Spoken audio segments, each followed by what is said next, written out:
So let's start with the workshop, which is a very interesting one because it is in connection with cultural heritage and creativity, which are really in a possible cooperation or connection.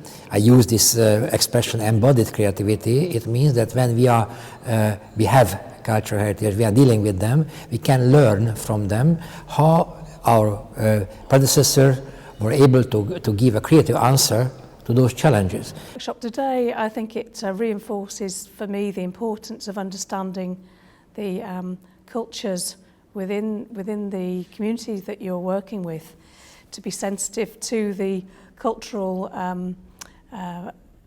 norms of that community, so that we can co-produce and work with our communities to create new solutions to problems that in some areas have been intractable for many years.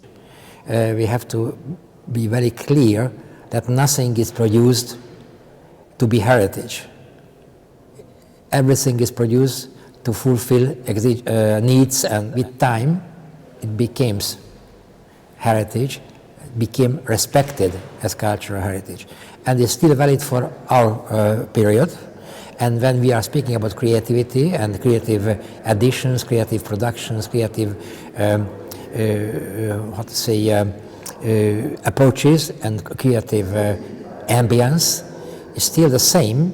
Creativity always is used and valid for answering contemporary and future needs, but is a continuation, so which is today a creative answer, tomorrow could be recognized as a cultural heritage. One of the key aspects for me from today's workshop is around the adaptive nature of creativity, you know, if we stay still, if we let our buildings decline because of a change in the funding rules for one programme, etc., then we basically exclude people from taking ownership of their own locality and their own community in the future. So we have to adapt and enable the adaptation of assets, if you like, the infrastructure, the hard infrastructure, but also the soft infrastructure in terms of the community capacity,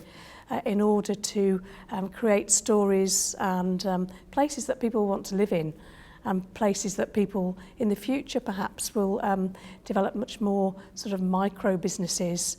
I think our perhaps traditional approach to the economy needs to be again reviewed. So we have to understand the changing landscape and use our powers and influence as a local authority to enable community-led, bottom-up, politically what we would call localised action.